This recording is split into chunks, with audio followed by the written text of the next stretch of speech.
Subscribe to our channel, press the bell icon and never miss an update from latestly. So the currency can either be a commodity or which has intrinsic value in itself, or it has to be a debt instrument. Now, do cryptocurrencies answer to this? Cryptocurrencies do not conform to this understanding of a currency as they do not have an issuer. They are not an instrument of debt. They are not commodities, nor do they have any intrinsic value. Now, currency needs trust, yes, but everything that can be trusted doesn't become a currency. So even if technology, as in a blockchain, provides the trust for cryptocurrencies, they can at best perform the role of a currency within the private and closed environment of that cryptocurrency network. They do not and should not automatically become a currency for the larger society. It's important to understand, I'm sort of dwelling at some length on the basics just to understand that loosely worded things one must be very careful about. Some countries tend to treat cryptocurrency as a financial asset. This is also problematic. Why? Because all financial assets have underlying cash flows and need to be some person's liability. Think of any financial asset. Think of a stock, think of a bond, anything. It has to be someone's liability and it has to have an underlying cash flow. Cryptocurrencies have neither. They are neither any person's liability nor do they have any underlying cash flows. They are not financial assets by definition. Okay, there is also an effort to treat cryptocurrencies as a commodity. Now, but commodities are tangible and have utility. Cryptocurrencies have neither. There is this somewhat awkward attempt to equate some of them with gold, hence limiting their supply like natural resources or creating them through a process which is called mining. Limiting supply by design is not the same thing as limited supply in nature like gold has. Because A, design can always be modified and hence such limitation is artificial, and B, even if one cryptocurrency has limited supply, that limitation does not work for all cryptocurrencies taken together. We have seen in the data a while back that there is not one or two or three, there are 17,000 and odd cryptocurrencies and they continue to grow. They can be created almost in an infinite fashion. So limited supply is not really a tenable argument. Further, the fact that gold is mined does not in itself make it money. It has to be stamped and issued by a sovereign to make it money. So we have seen that it's neither a currency nor a financial asset nor a commodity.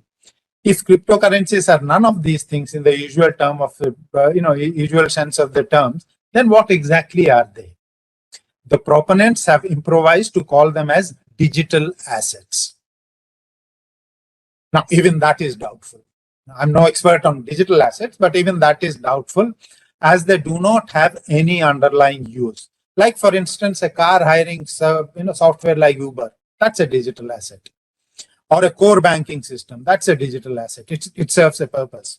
Or for that matter, a smartphone, that's a digital asset.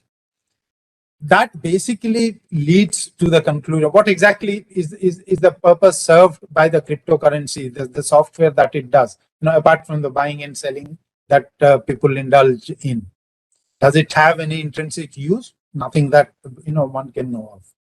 That basically leads to the conclusion that it is an electronic code with no practical use, which has created enough hype such that people are willing to pay money to buy ownership rights to that electronic code, seemingly on the hope that someone else would buy it at a higher price in future. That's the only justification. What started off as a medium of exchange, remember that, has appeal similar to that of a speculative asset. As a store of value, cryptocurrencies like Bitcoin have given impressive returns so far, but so did tulips in the 17th century Netherlands. Cryptocurrencies are very much like a speculative or gambling contract working like a Ponzi scheme. In fact, it has been argued that the original scheme devised by Charles Ponzi in 1920 is better than cryptocurrencies from a social perspective. Even Ponzi schemes invest in income earning assets. A Bitcoin is more like those of you who understand finance, and all of you are bankers, you will understand that. A Bitcoin is akin to a zero coupon perpetual bond. It's like you paid money to buy a bond which pays no interest and which will never pay back the principal. Okay, a bond with similar cash flows, where would you value it? Would be valued at zero, which in fact can be argued as the fundamental value of a cryptocurrency. Cryptocurrencies are typically global products whose defining characteristic is that they are outside official control and they cannot be regulated by country-specific regulators. The Financial Stability Institute of the BIS identifies difficulties in regulating cryptos, such as the international nature of crypto transactions, absence of technological solutions to ensuring FATF's travel rule, the problem of unhosted wallets, the fact that P2P transactions do not involve any entity subject to AML CFT regulations, etc. Let us suppose India decides to regulate cryptocurrencies. How would it regulate and address a case of mis-selling, as it has no access to the ledger nor to any audit trail? It's not always possible to know who of the persons who are the management for cryptocurrencies. At whom would the regulatory action be targeted? If for any reason the entire system collapses, what possible regulatory redressal exists for investors?